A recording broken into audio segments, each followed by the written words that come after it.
Hello, welcome to the Patriot League Coaches and Coxswains meeting for 2021. I'm your chief referee, Jessica McAleer. In my past life, I was a Division III athlete, graduated WPI in 04, and I've been a referee for 15 years. This weekend, I'm joined by 11 additional referees from the Mid-Atlantic, from New Jersey, Pennsylvania, and Virginia, as well as our local organizing committee, the Cooper Rowing Club. During this meeting, I'm going to go over control commission, warm-up, the start, racing, the finish, and overall safety on site. So, first thing in the morning is going to be weigh-ins. Please weigh in during your assigned team's window so that we can minimize cross-contamination. Please wear only your uni, and we will allow socks for cleanliness on the scales. The scales will also be wiped down between individuals. If you know or you think you might need weight, please bring your own weight. And then once you're weighed in, you'll be given a wristband.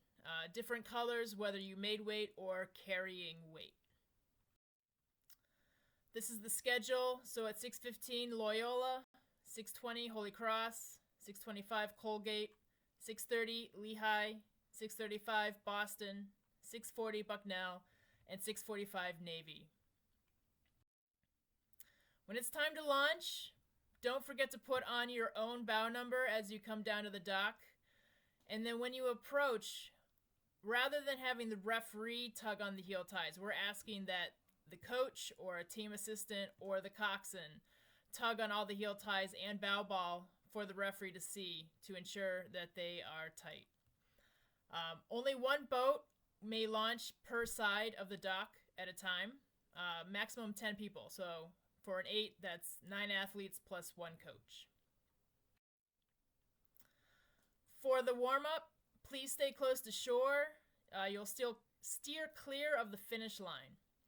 Now there is a pinch point at 500 meters, and when you get around that pinch point, please continue to follow the shore, and then you'll just go into a counterclockwise loop in the top 500 meter warm-up area. Now for the finals, please be aware of crews that are racing in lane 0. And then once the previous race is gone, you can warm up in your lane. This is a map of the race course. You'll be launching here on the left, approaching shore. First you got to get around the finish line.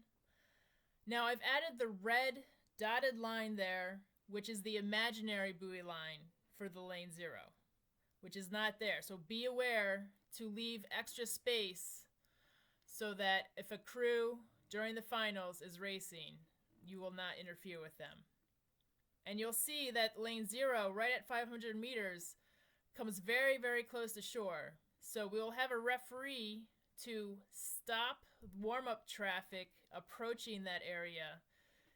And once the race is safely passed, then they'll allow any crews that are stuck behind there to proceed around the pinch point in lane 0 to enter the top 500 meter warm-up loop, which is counterclockwise around a couple orange buoys. And as I said, once the previous race is gone, feel free to enter your race lane and continue to warm up until it's time to start.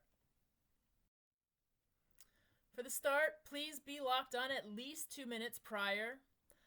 If you need to get your point, please use sculling strokes rather than full strokes so that the stake boat holder has an easier time holding on. You will hear the alignment commands from the shore. We do not have silent aligning. And also the starter will be using a megaphone and flag as well. We will do our best to start absolutely on time. This event is being live streamed. So if you have a safe point, the starter will begin polling the start. And it's up to you to be a great coxswain and optimize that point by continuing to make minor adjustments during the polling process. Now there's 3 possible start scenarios that could go wrong. One is a false start, and that's if a crew jumps the line before the starter says go. And The aligner judge at start will be the one to call this. If it's a false start, that crew will be assessed a warning, and then the race will be restarted. Another issue could be failure to start, and this is where a crew just doesn't row. Maybe the coxswain thought they didn't have a safe point, or something. They'll be asked why they didn't start. If it's a good reason, great. If it's not a good reason, then a warning might be assessed. But then the race will be restarted. Third thing could be breakage within 100 meters. Now, if something legitimately breaks, please stop rowing and raise your hand. If we see that, we'll stop all the other crews. We'll come over, ask you what's broken, and see whether it's a quick fix or something that we need to reschedule a race so that we can give you some extra time. If it's not legitimate breakage, again, a warning, and then we'll have to restart the race. During the race, please keep your boat and oar tips within your buoy line. That is your water, and you have the protection of your water. But if your blades go over the buoy line, now you're considered rowing outside your water, and you forfeited the protections that you have. Referees will only flag if you are at risk of interfering with another crew. So if you are behind and you want to row in another lane, that's fine. But if you're ahead, you cannot row in someone else's lane and disturb the water ahead of them. At the finish line, after you've crossed, you can look towards the finish marshal if you are carrying weight to show them your weight. Please ask your rowers to sit upright. If we see rowers collapsed, we'll assume they are in medical danger and send help directly to them.